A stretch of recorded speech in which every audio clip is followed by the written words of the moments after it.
Hi everyone, so this is the examples for chapter 11.3, maxima and minima problems of the Year 1 Statistics and Mechanics book. And in this chapter, we're going to be using calculus to determine maximum and minimum values of displacement, velocity and acceleration. In chapter 11.2, using differentiation, we learnt that we could differentiate the velocity function to get displacement functions, or we could differentiate velocity functions to get acceleration, or we could differentiate displacement to get velocity functions. And when we are looking at maximum and minimum points, it is when our gradient function is equal to 0. So when we say using calculus, that means we're going to be using differentiation, and to determine maximum and minimum points, it's when we've differentiated and made that function equal to 0, and then we can find out things from that. So there's only one example in this subchapter, and this is example 5.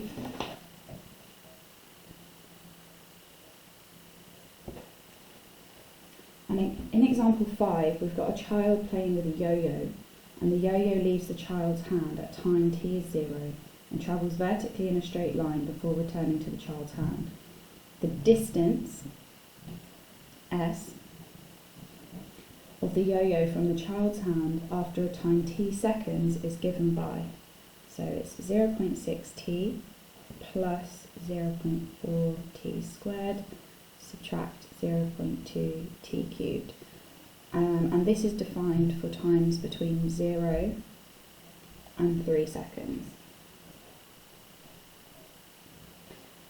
Just before I start with part A, I just want to point out that they stated that this is a function for the distance rather than the displacement. And that's important because distance is a scalar quantity, so it has to be positive all the time. Distance can't be negative. Displacement is allowed to be negative because it's a vector quantity, but displacement must be positive. So part A wants us to justify the restriction that we have here, so that this function is only valid between 0 and 3 seconds. And in my opinion, the best way to approach these problems is to get yourself a sketch of what this function looks like graphically. So the first step when you're trying to do a sketch is to find out the roots of a function, to find out where it crosses the x-axis. Now this is a cubic function, so we should end up with three points of intersection, or 3 roots. So I'm going to start by taking a factor of 0.2t out to help me factorise this. So I get 3 plus 2t subtract t squared. Now this is quite simple to factorise now. We already have this factor of 0.2t outside, and this quadratic here factorises to positive 3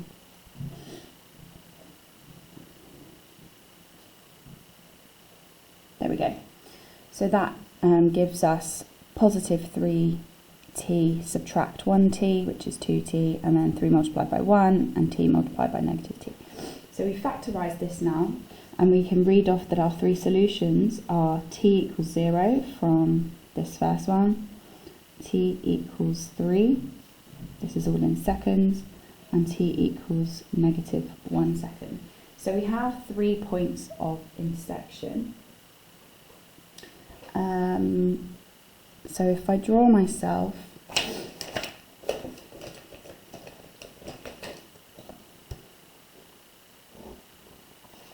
some axes,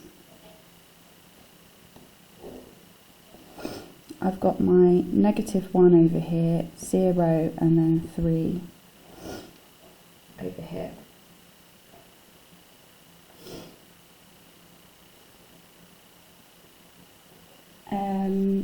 The next thing I'm going to try and do is determine the turning points of the cubic, and that will help me to draw in its shape. So the turning points, or the minimum and maximum points, are found by differentiating and making a function equal to 0, because that's where the gradient is 0, where it changes direction.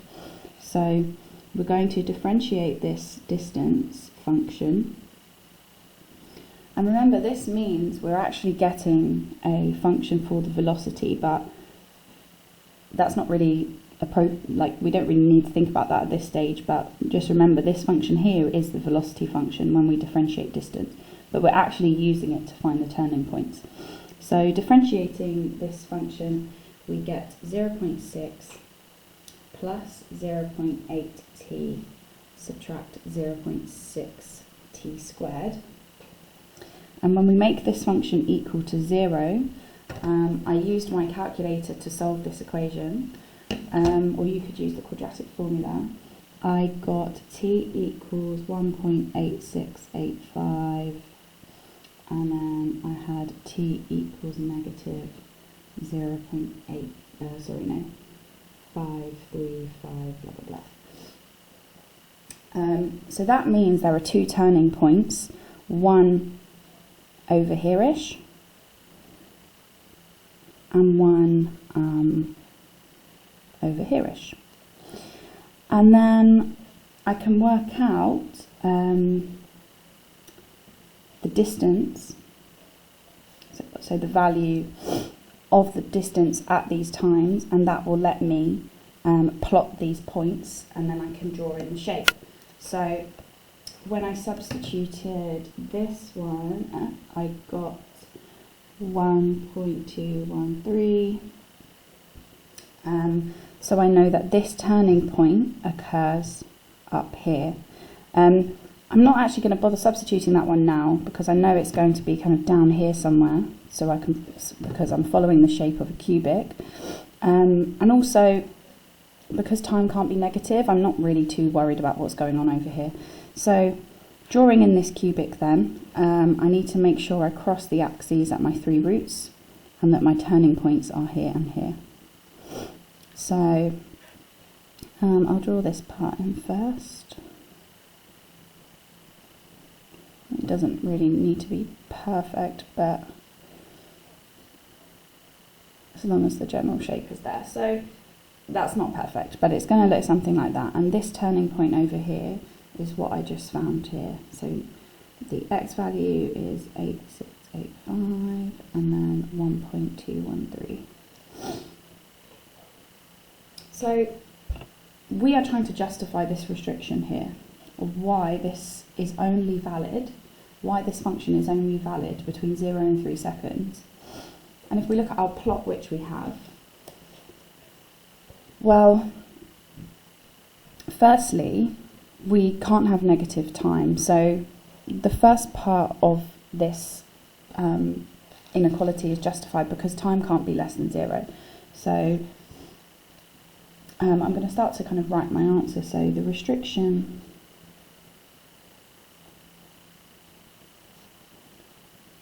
of time being between 0 and 3 seconds is necessary as, well, firstly, we cannot have negative time. I mean, we could have said that before all of this stuff, but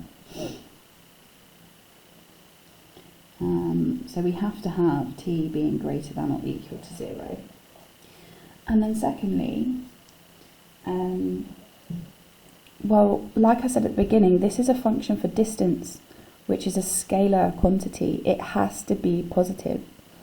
And after 3 seconds, we can see that this function moves into negative values for s, so negative distance.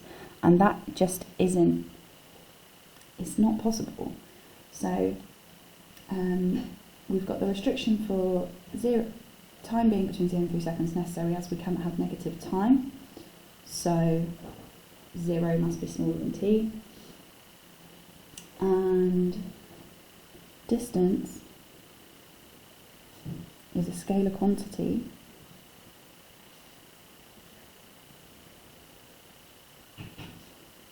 and must be positive.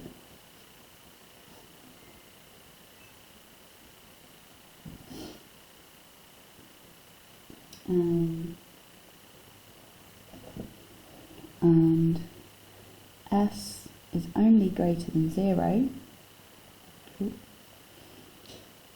for time being smaller than 3. Well, actually, between 0 and 3. So we have justified why this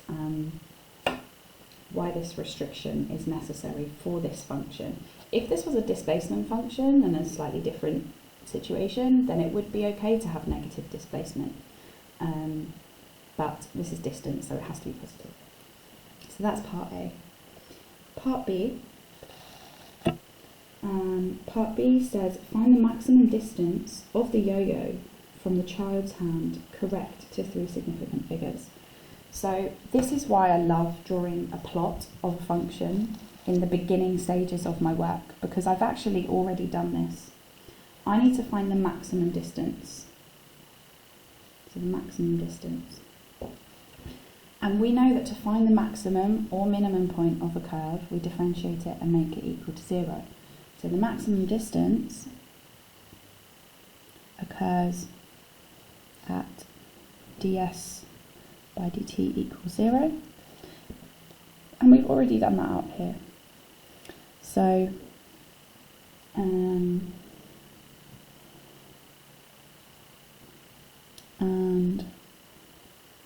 from the diagram,